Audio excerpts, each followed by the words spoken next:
Well, the jokes and memes have not stopped when it comes to the Alabama Riverfront Brawl. We've all seen the viral clips online, and according to NPR, the incident began by a group who docked their pontoon boat in a space that was reserved for the city's riverboat. When a black man who appeared to be the dock attendant untied the pontoon boat, he was confronted by a white man.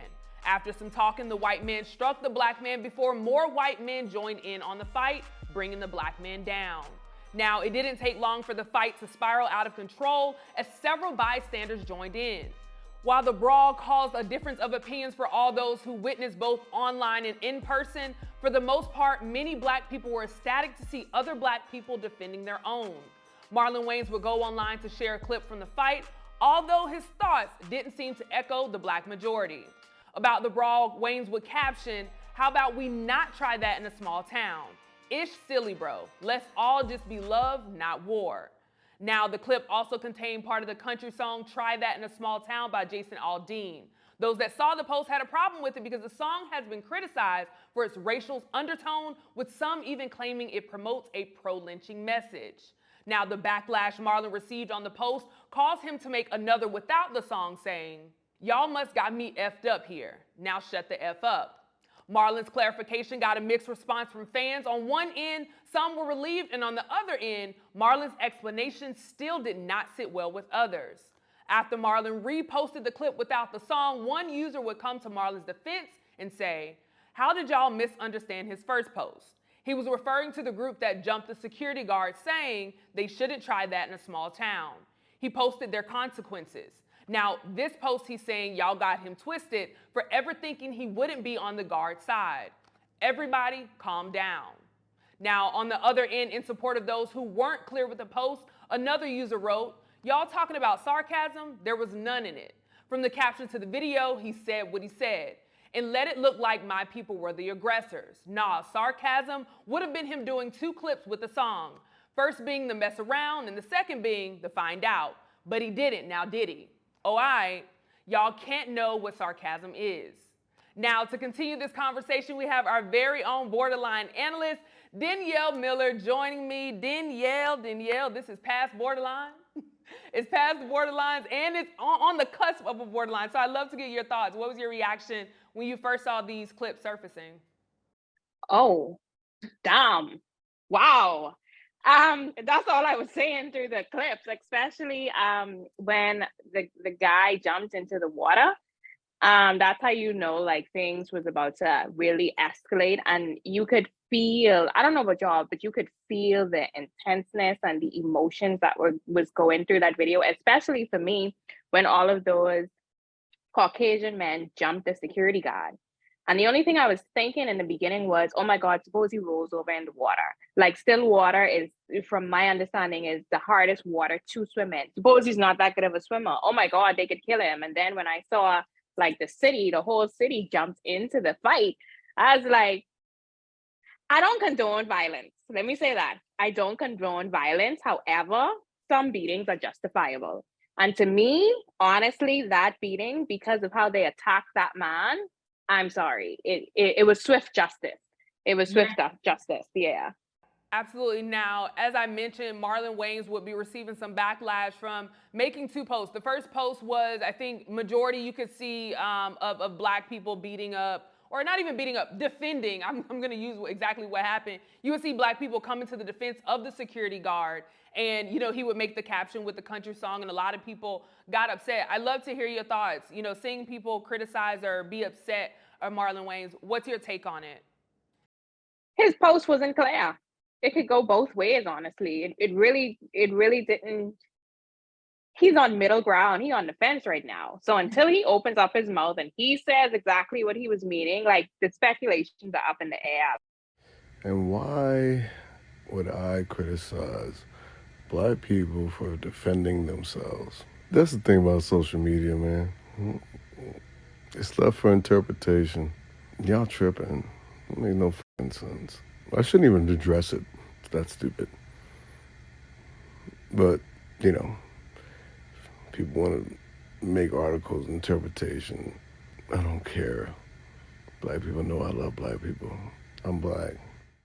He was really, really on the fence. And the thing is, I was scrolling through Twitter because it got like the Twitter jokes are out there, and I'm seeing a few serious posts as well. And one question that was thrown out is, what's y'all obsession over seeing Black people whooping white people ass? And I think that is a good question, because there are some people that may still not understand around the world. Like here in the Bahamas, like I said before, we don't experience the hardcore racism that you do. So for some persons, and it might even happen in the United States. I mean, I've heard people in the diaspora say that, I haven't had these experiences other people have had. I remember a Fresh Prince of Bel-Air episode when Carlton had experienced it for the first time in his teenage years. And then somebody went on to say that, retweeted it and said, slavery, Jim Crow, hiring discrimination, housing discrimination, police brutality, Karen, minstrel shows, underfunded schools, environmental racism. So it's a lot of things that are basically piled on to the situation that has happened throughout the years to persons in America. And I'm going to add this story here from Sidney Poitier, who was Bahamian born, and he went to the United States when he was 15. And that's when he had his first experience with the KKK. And he also had an experience with police that, told him to walk home, get out of this area and walk home. And they followed him and told him if he turned around, they would shoot him. And then he also had another experience with Harry Belafonte. I can't remember where they went. I don't want to call the wrong city, but it was someplace in the South that they went to give donations, and they had the Klan following them. So these are all things, and these are things that happened in the 60s and 70s. My grandmother was an adult in those years. So she was able to tell these stories, or your grandfathers were able to tell these stories to your parents. So all of that is festered inside of you, including the systematic racism that is happening today. So we have to understand the hurt and the pain that people have endured in the past, and people have heard of, and people have witnessed. And then you understand exactly why these people went off the way they went off. Seeing a Black man attacked, an unarmed Black man attacked for doing his job. Come on, man. Yeah, and I think you provide great perspective, because I think for some people, obviously that question would be very offensive, but in reality, some people just haven't experienced what we're experiencing here in America. So I appreciate you giving, examples of those. But yeah, there are plenty of reasons, and I think once the question is answered, it's like, okay, consume the knowledge and understand, like, okay, there is a reason why. But also too, I love to know, because this has been going viral. People are talking about it. You have celebrities talking about it. Your day-to-day people, as you said, Twitter's going off. How has it been in the Bahamas? Has there been much conversation about this over there where you are? Plenty jokes. It's plenty jokes over here. And of course, plenty conversations as well. Not really intense as the terms of we're giving backlash to anyone that is, we're not giving any backlash to the people that did it.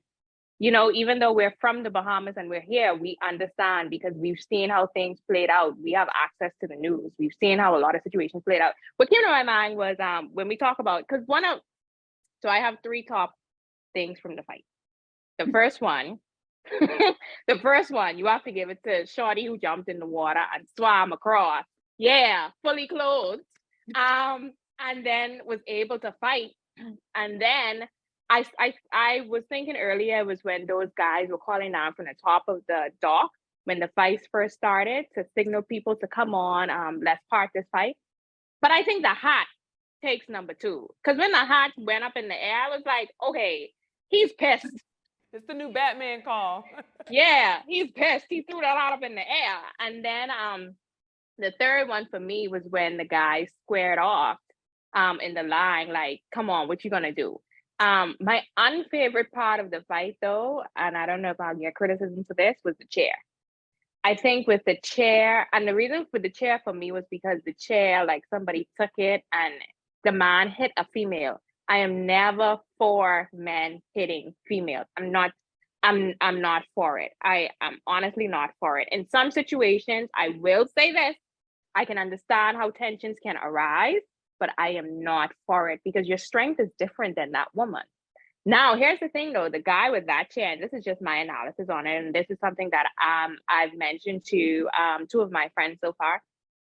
The analysis on it, though, was I remember when I first watched the show Them. I don't know if y'all remember that. It's on Amazon. It's a horror and an Hmm. over traumatization of racism.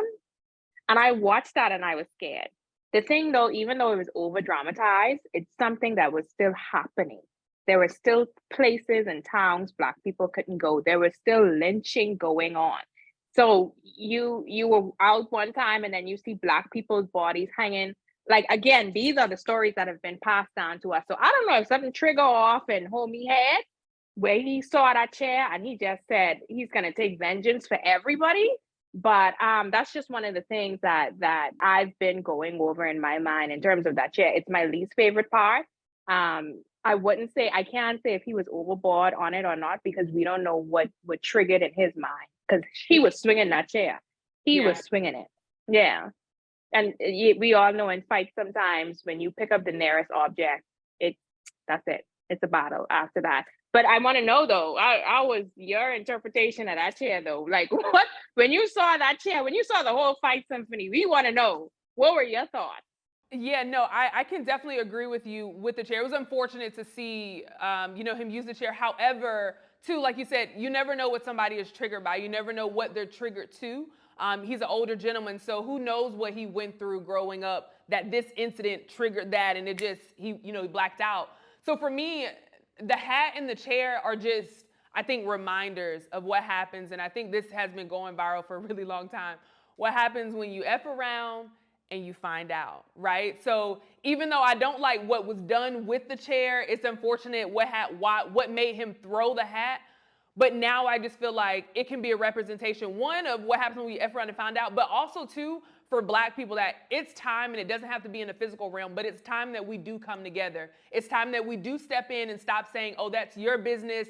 This is my business. No, your business is my business because what you are experiencing as a Black person, I'm experiencing some as well. Or I have some relation and understanding of like, okay, hey, this is something that you're really going through, and I can be a part of that to help fight the fight. So it doesn't have to always be physical, but for me, it's unfortunate again, and I'll keep saying this because Danielle, the comments and people gonna take it how they want to take it. It's unfortunate.